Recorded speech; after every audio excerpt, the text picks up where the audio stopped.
우리가 6장까지 했고 오늘은 7장 들어갑니다. 로마서 7장은요. 율법과 죄와 사망의 관계를 논증하는 내용입니다. 우리가 이미 배운 로마서 1장에서 3장까지 가르쳐주는 말은 뭐냐면 사람은 다 죄인이다. 의인은 없나니 하나도 없다. 이 말씀이었고 그 다음에 6장에서 8장은 의롭다 칭함을 받은 우리가 그러면 어떻게 살아야 하는지 성화 부분을 말씀한다고 지난주에 말씀드렸습니다. 그 다음에 7장에서는요.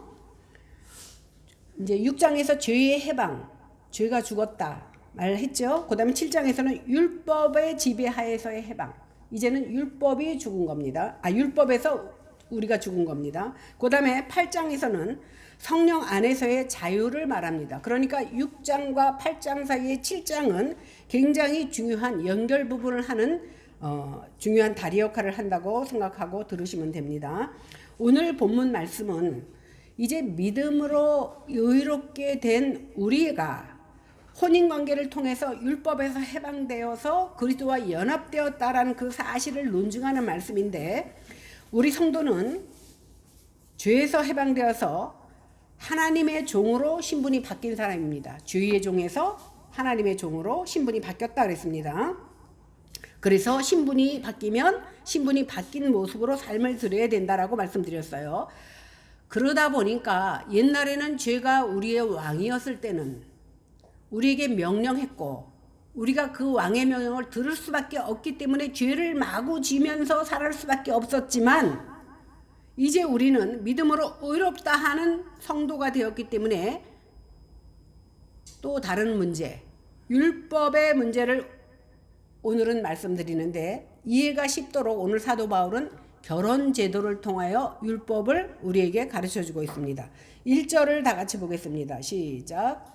형제들아 내가 법하는 자들에게 말하노니 너희는 그 법이 사람이 살 동안만 그를 주관하는 줄 알지 못하느냐. 법이 사람이 살 동안만 그를 주관한다는 것은 보편적인 법 상식입니다. 어떤 사건이 벌어졌을 때 그 사건의 당사자가 죽으면 그 뭐라 그래? 각하시킨다 그래? 기각시킨다 그래? 없었던 거로 하잖아요. 그죠? 이렇게 당사자가 죽으면 그 사건은 종료됩니다. 그런데 우리나라 조선시대에는요. 부관참시 같은 것이 있었어요. 죽었어도 벌을 줘. 그런데 그것이요. 살아있는 가족에게는 고통이 될지 모르겠지만 죽은 자가 알아요? 죽은 자는 말이 없고 몰라요. 바울은 율법이 사람을 다스리는 주인이라는 개념을 사용합니다. 율법은 하나님의 거룩한 기준이기 때문에 하나님께서 주신 율법이 문제가 아니라 뭐가 문제야? 죄를 가진 우리가 문제인 거예요. 율법은 죄를 발견하고 죄를 폭로하고 죄인을 정죄하지만 죄를 제거하지는 못합니다. 예를 들어서 제가 머리가 아파서 MRI를 찍어요. 그러면 MRI에서 뇌에 이상이 있다 없다 아니면 병명을 가르쳐줘. 그런데 그 MRI가 그 병을 치료까지 해주지는 못한다라는 거예요. 그러니까 율법은 진단은 내릴 수 있지만 치료제가 되지는 못합니다. 그렇다면 바울이 오늘 왜 율법 얘기를 하느냐는 겁니다. 당시 유대인들은 어떻게 생각했냐면 우리가 예수를 믿어도 율법을 지켜야 구원받거나 최소한 율법이 신앙의 중심이 되어야 된다라고 생각했어요. 그러니까 사도 바울은 뭐라고 대답하냐면 아니다. 그리스도 안에 죽은 사람은 더 이상 율법의 통치를 받지 않는다. 죄의 통치를 받지 않듯이 율법의 통치도 받지 않는다. 이 말은 뭐냐면 율법을 폐기하자는 말이 아니에요. 율법과 우리의 관계가 달라졌다는 얘기입니다. 2절 3절을 같이 보겠습니다. 시작.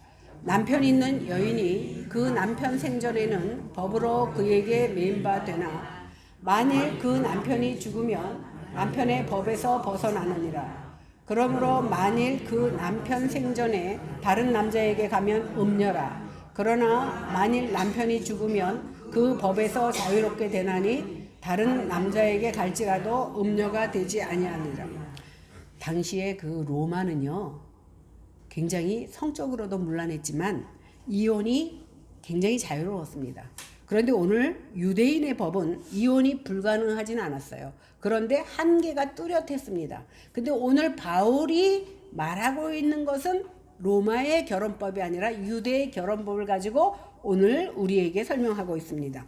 유대교의 율법은요, 부인이 남편이 살아있는 동안에는 그에게 맺어 있는 모든 관계를 부인 스스로 정리할 수가 없어요. 정리할 수 있는 사람, 이혼의 권한이 있는 사람은 남자밖에 없었습니다. 그러니까 남자가 이혼하자면 싫어도 이혼해야 되고 남자에 의해서 주어졌던 겁니다. 그래서 신명기 24장 1절에 보니까 사람이 아내를 맞이하여 데려온 후에 마음에 안 들면, 수치스러운 일이 있다고 생각되면 이혼 증서를 써서 그에게 주고 내쫓을 수가 있어요. 근데 여자는 아무리 자기 마음에 안 들어도 이혼하자고 먼저 말할 자격이 없어요.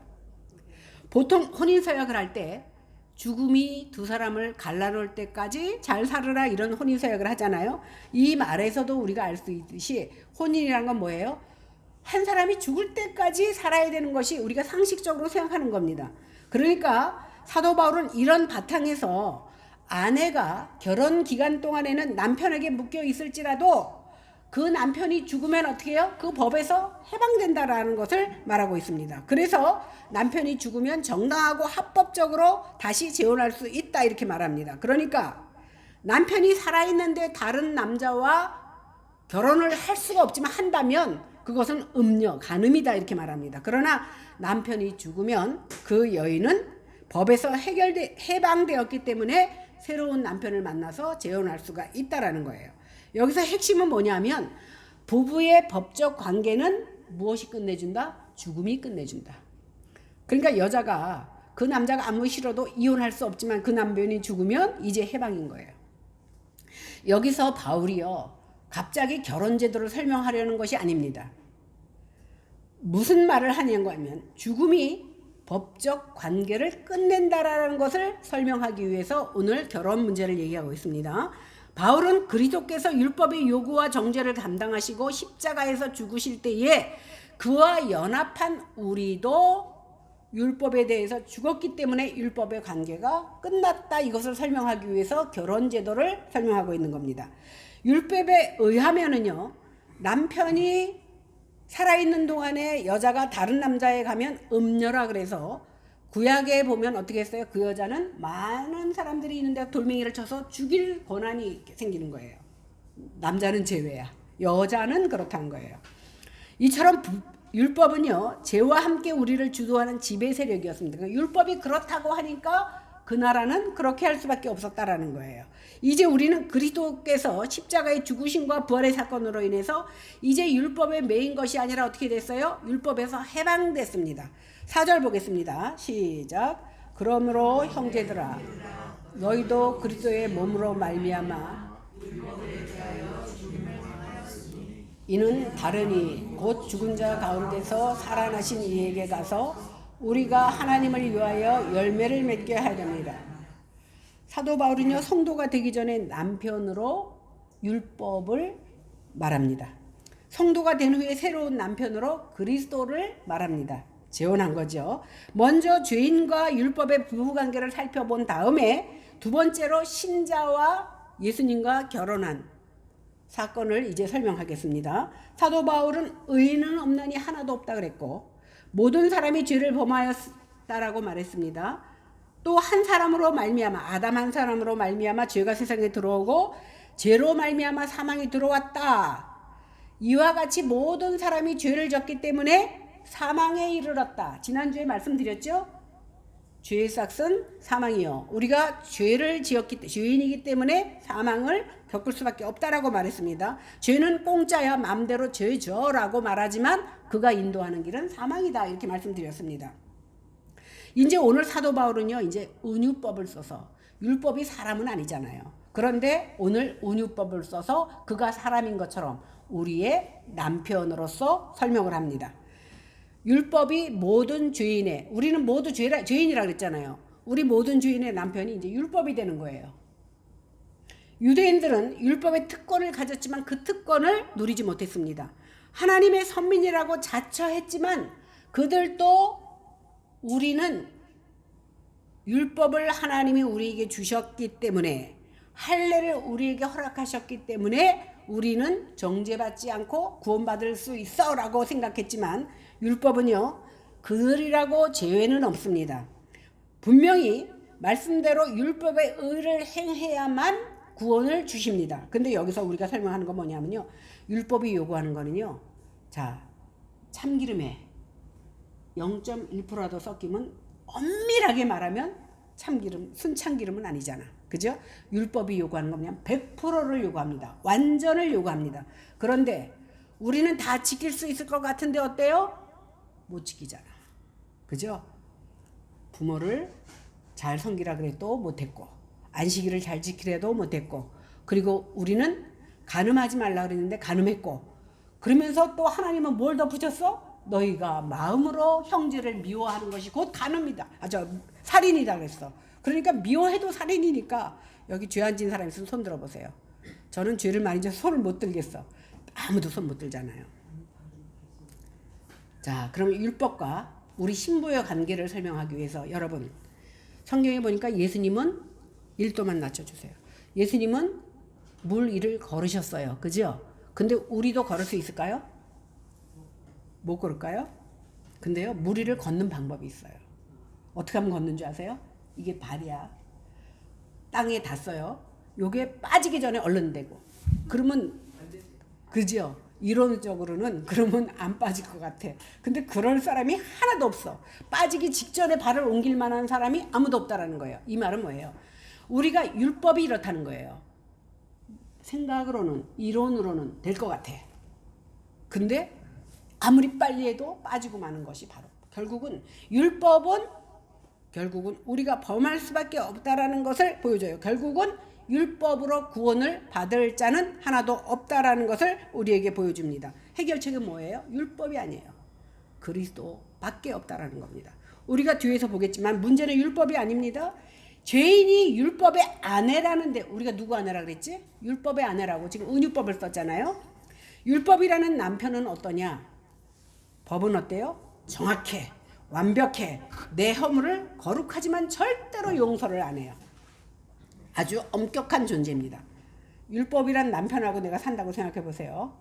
요만한 잘못만 해도 비춰.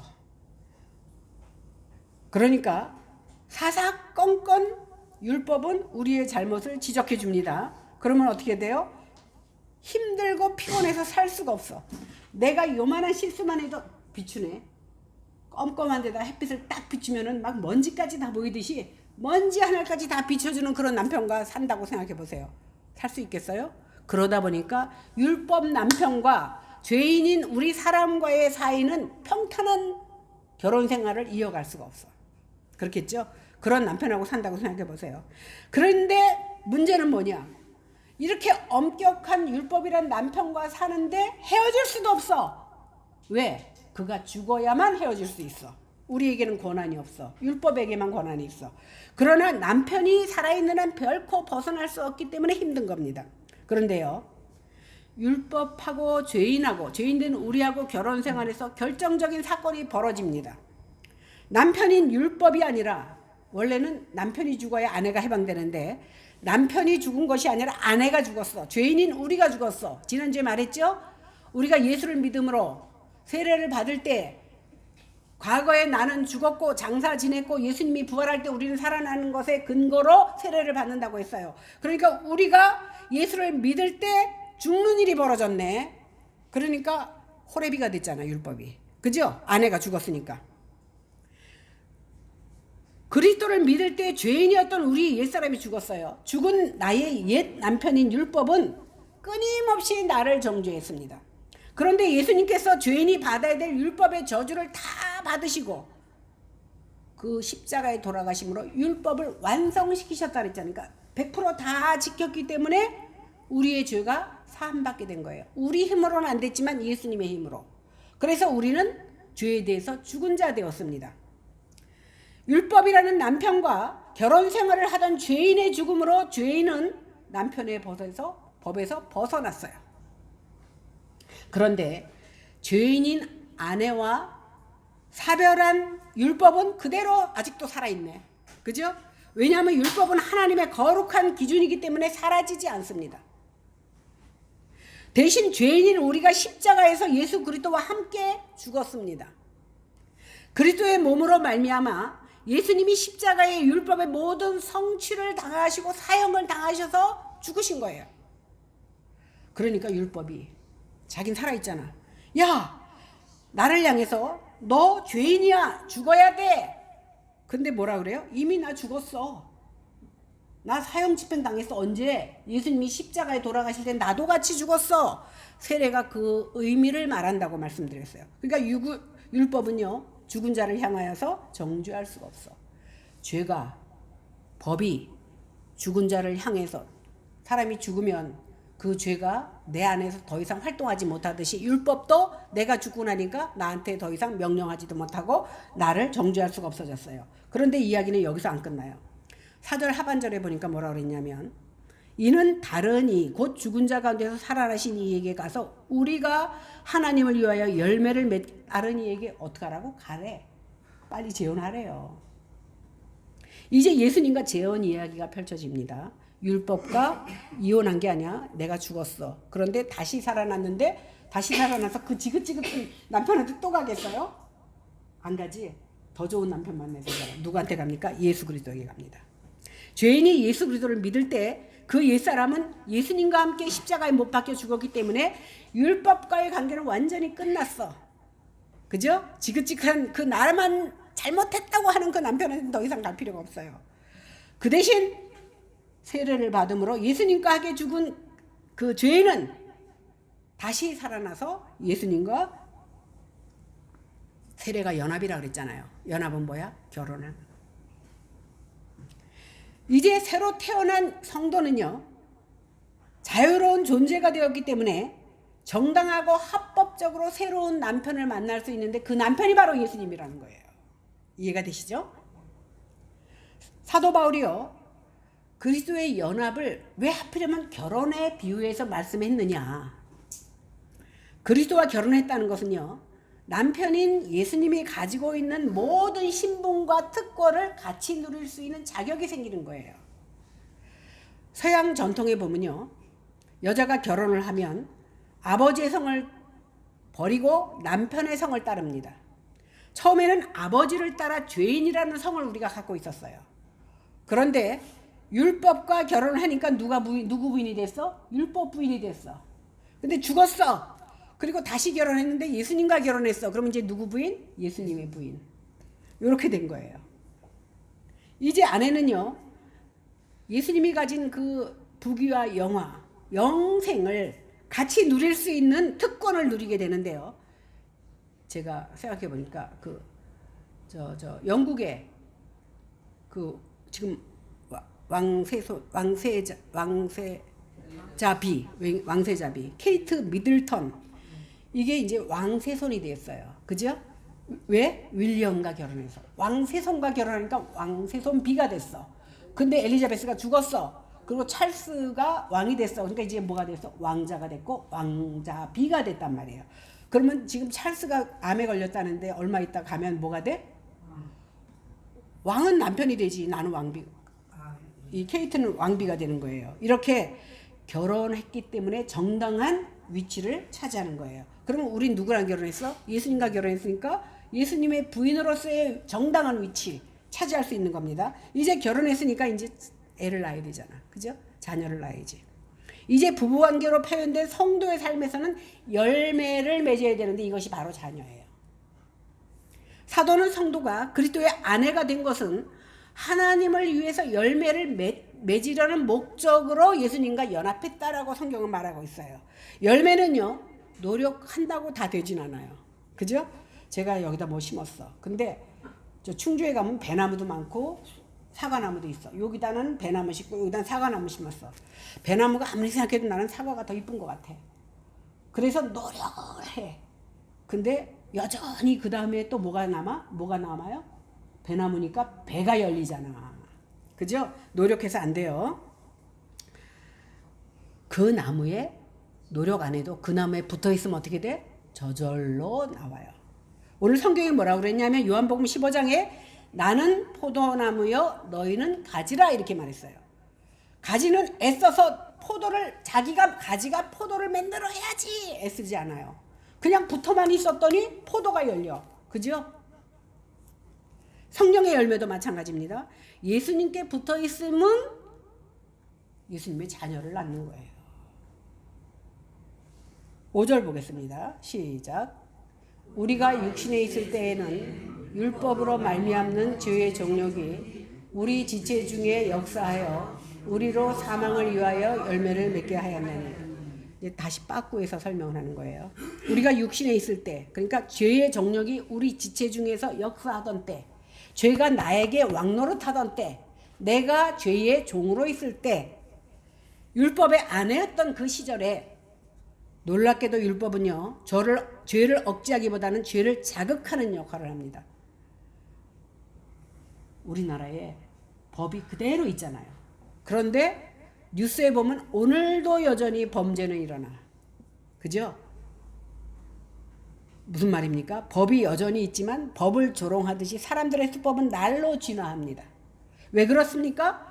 죄는요, 금기를 깨뜨리는 것이 아니에요. 그 사람의 죄성을 없애주는 게 아니에요. 죄성을 비춰주기만 해요. 그러니까 사람들 심리는 어떠냐면 여기 어떤 버튼이 있어. 이거 절대로 누르지 말라고 그랬어. 그러면 대부분의 사람들의 심리가 뭐냐면 저게 뭐길래 못 누르고 갈까? 아무도 안 볼 때 내가 눌러봐야지. 다 그런 생각을 한다는 거예요. 나같이 고지식한 사람은 아이 누르지 말라니까 누르지 말아야지 할 텐데 대부분의 사람들은 아이고 저게 똑같은 스위치인데 왜 저거만 못 누르게 할까? 눌러보는 거예요. 이것이 죄의 본성입니다. 그래서 바울은요, 죄의 정력이 율법으로 말미암아 역사하였다.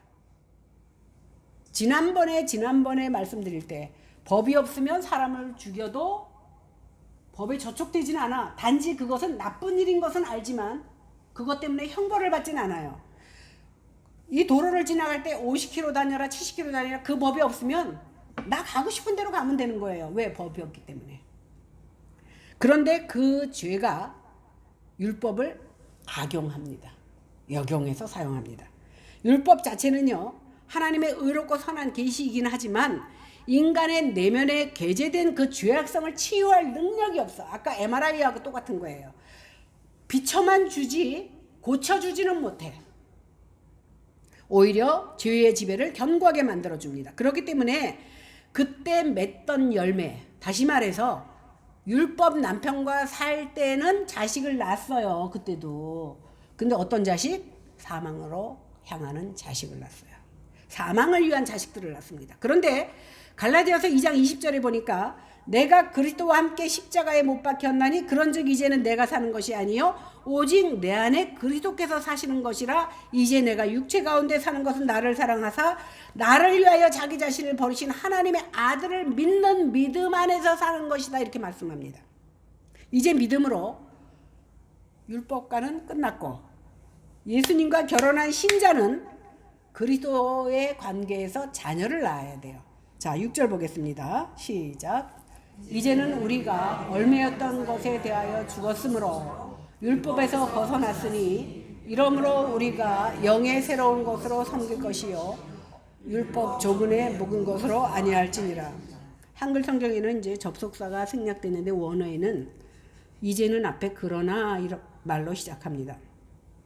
이제 우리가 얽매였던 율법에 대해서 내가 죽었으므로 율법에서 벗어났습니다. 이 말은 뭐냐면 과거 율법 남편을 두었던 결혼 생활은 끝났으니 이런 말입니다. 여기에 옛 시대와 새 시대의 구분이 이제 생깁니다.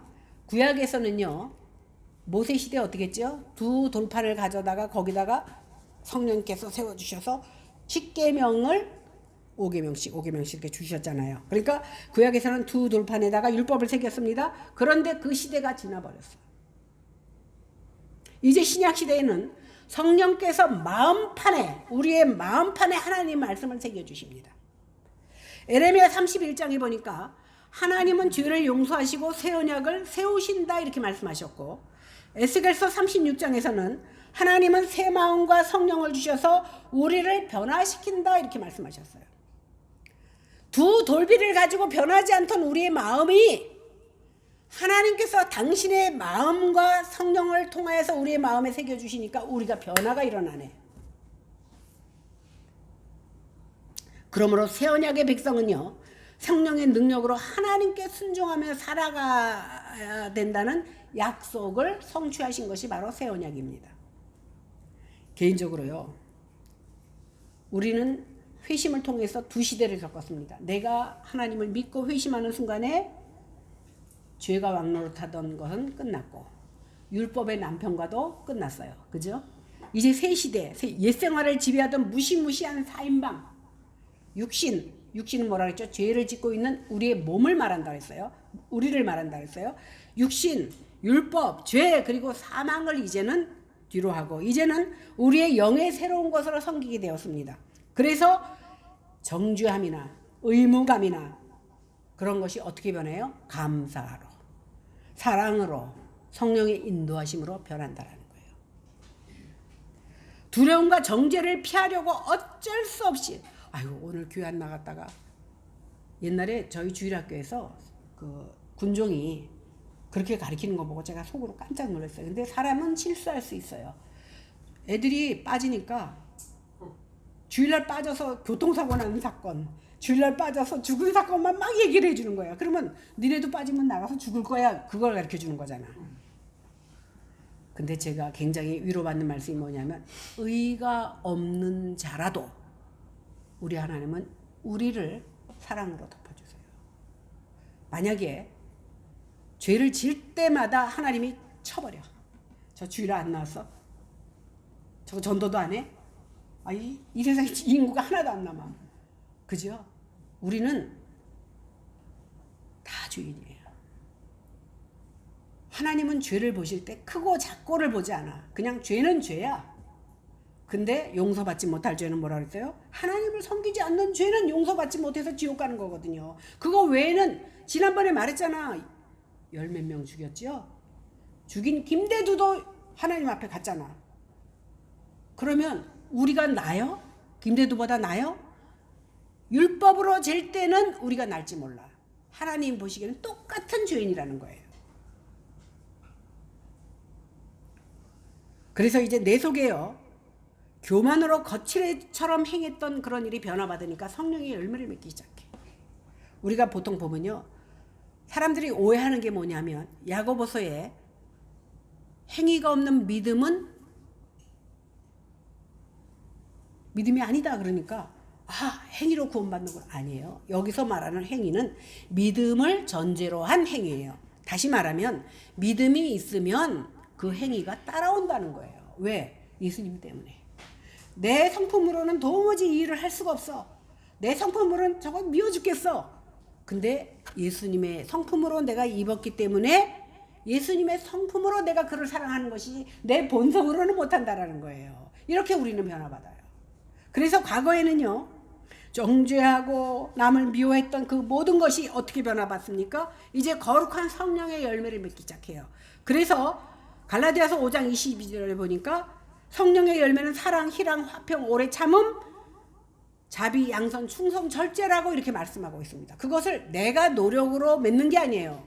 그 나무에 붙어 있었더니, 예수님께 붙어 있었더니 이것이 하나하나 열매로 맺어진다라는 사실입니다. 이것이 바로 예수님과 결혼한 거룩한 자녀들이에요. 옛날에 율법하고 결혼했을 때는 내 자녀들이 어디로 갔어? 지옥을 향했어.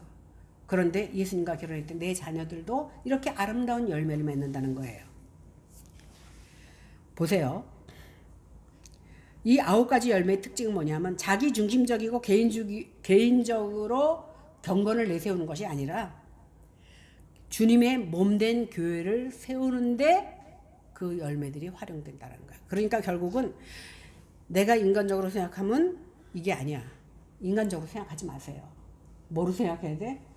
믿음 안에서 예수님이라면 어떻게 할 것인가를 먼저 생각해야 돼. 근데 우리가 그게 안 되니까 역시 잠깐 인간적으로 생각해서 실수하고 죄 짓는 겁니다.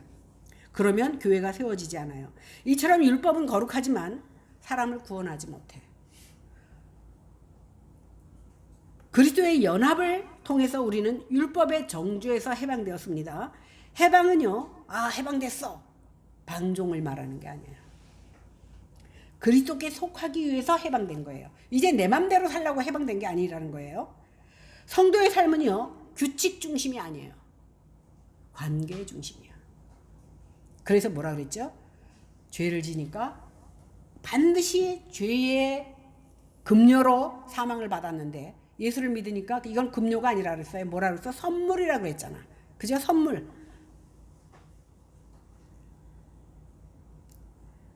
성도의 삶은요, 규칙 중심이 아니에요.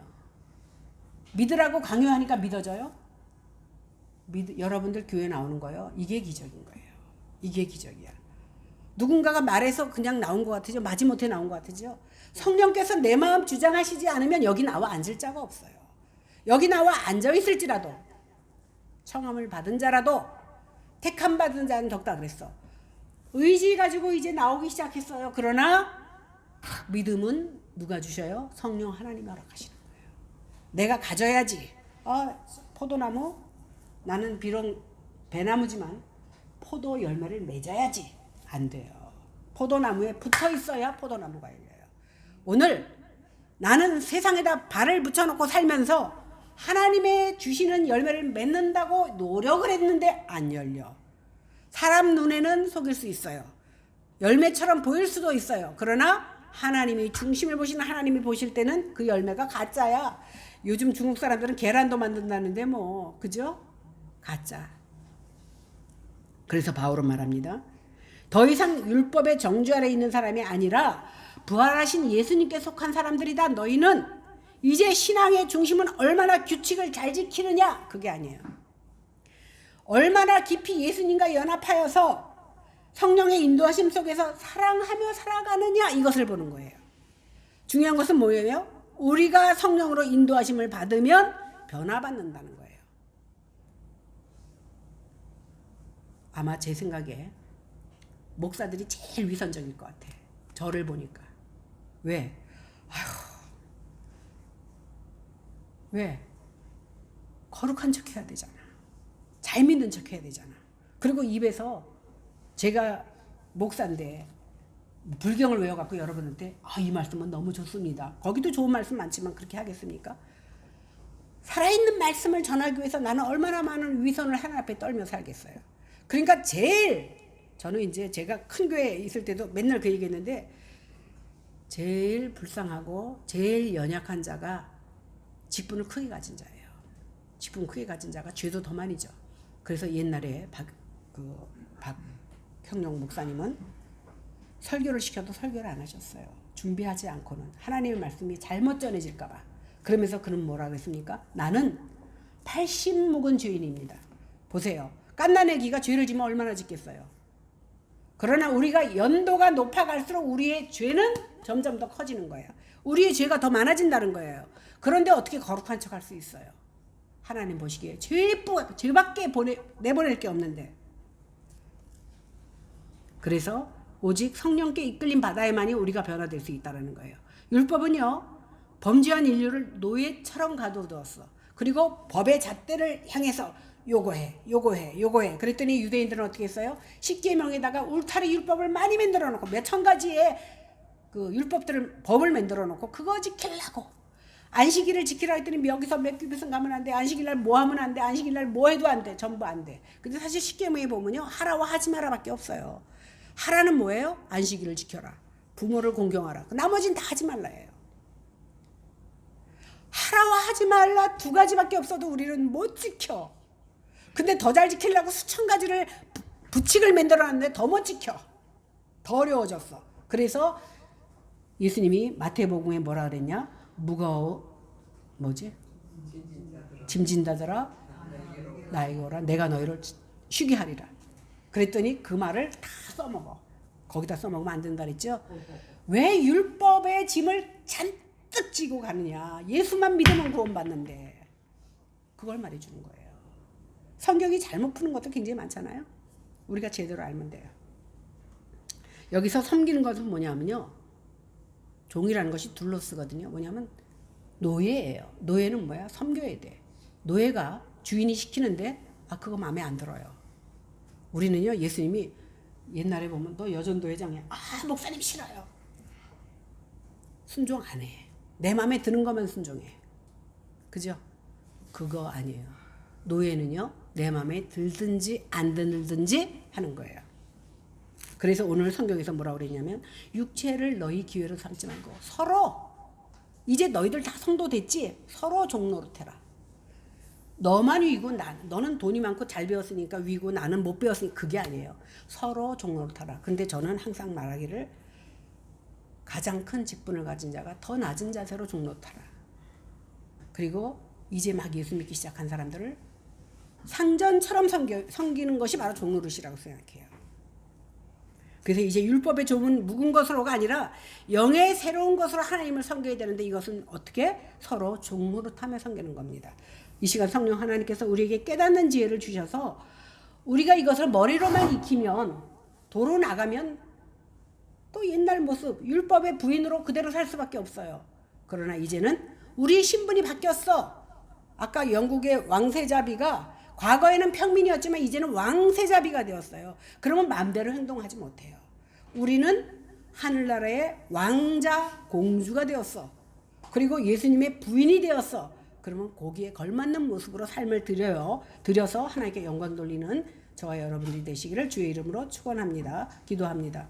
하나님, 부족한 저희에게 귀한 말씀 주심을 감사합니다. 과거에는 우리가 죄의 노예였고 율법의 부인이었지만 이제는 예수 그리스도와 함께 십자가에서 죽음으로 말미암아 율법과 헤어지고 예수 그리스도의 부인 되었으니 예수님의 부인다운 모습으로 삶을 들여서 많은 자들에게 예수님을 증거하는 하나님의 귀한 자녀들 삼아 주시옵소서. 감사드리며 예수님 이름으로 기도했습니다. 아멘.